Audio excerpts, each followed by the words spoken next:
and start recording. Action! We are gonna talk about Flower in the Pocket. It's been 10 years.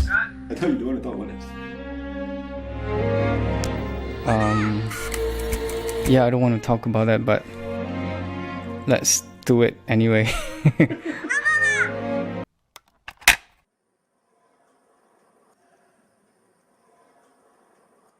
For last year's Malaysian Film Festival, I had the privilege to catch Liew Tuk's directorial debut, Flower in the Pocket, which aired in 2007.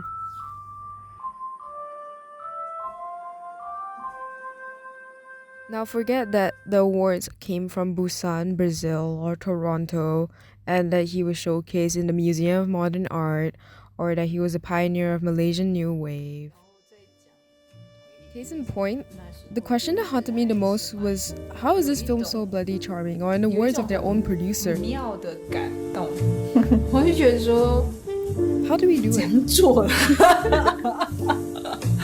？Oh, how did we do it? Bloody hell! With the film marking its 17th anniversary as of this year of 2024, the film starts off the main protagonist, Ma Liew, playing under dirty benches for a small change sets the tone on how the film plays throughout a sociological imagination on society's loss of rights and care of time. 我刚才走过，我看到里面有107，我买进去拿咯。 Specifically, how the concept of the 21st century slavery affects the upcoming generation of neglect. Entering the height of the Y2K phenomenon with the fear of the year 2000 as a mark of the world ending. Out of fear of the Y2K phenomenon, social control would be at its peak with excessive modernization taking charge. With time on the side of class conflict, the other components that exceed this possibility is at large. So what are they exactly? With the dominating cultural hegemony in the main protagonist's school, Ma Liew and Ma Lia are set to attend to class, out of pure habit, alienating them from the world outside and themselves. As their misbehavior is treated as bad behavior rather than a larger scale structural issue of neglect and lack of guidance. Despite that, the boys make with what they have, or what they would say, 好过没有? This issue of neglect and lack of guidance is seen projected onto finding frivolous activities during after-school hours as the search of care is continued throughout. The source of the issue at large is their workaholic father Sway, who repairs mannequins for a living, is subjected to commoditizing all his quality time for family to accommodate income for his kids' needs. His main inanimate objects become a vessel of lost time and comfort, alienating himself to his son's emotional needs. Through the commodification of time, then comes the biopolitical economy, where only the prospects that earn the most are the bureaucracy instead of the working class like Sway. It is not only absorbed by the two boys going after someone younger to steal, their father's work is still not seen as valuable enough to give them proper care and support. This means guidance to know what's right from wrong, and the schooling system on top of that will not be able to recognize their misbehavior as a lack of proper guidance. A biopolitical economy alienates a person from their own humanity. Human exceptionalism is then adopted into the dominant cultural hegemony shaped by the family's values. Another small scene of biopolitics at play is when the doctor turns a blind eye to Sway's health. Despite his friend's concern, he is not verified as sick because he is a professional. You're not sick unless the doctor says you are. Not only is he neglecting his kids in this sense, but his own agency for the sake of income. You're not allowed to rest unless the institute that governs the state is said otherwise. Of course, you must believe me. I studied doctor 6 years. I am professional. This also means children not being able to question their own education as well as having blind spots on what semiotics are allowed to be taught. As the two boys' interactions with the tomboyish Malay girl, Ayu introduces herself as Atan. The exchange of knowing what each other's cultures are like becomes evidently poor and feels alienated despite of a proper education. It is an example of how social cohesion could also be social disintegration with other cultures. This goes on from the boys not knowing she couldn't play with dogs to her ignorance with Chinese names.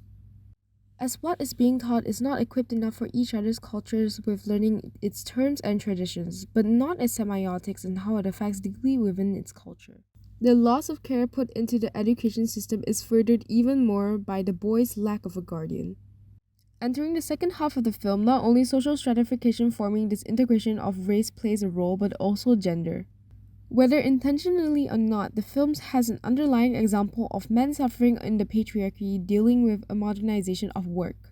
Components of alienation and loss of rights is projected onto the values of women within the film. It is here where Sue's friend is asking him to chase after his cousin's sister, despite her grieving her late husband's death in an accident. Inscribing a solution to Sue's loneliness with a woman is seen as a cure, as though she herself is not suffering.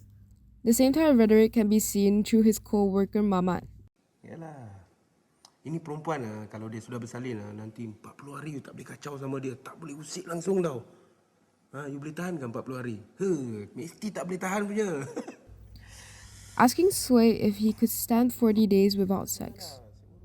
As a component of buyer power over a woman's body, autonomy, and agency becomes stripped away to support the man's loneliness and ego.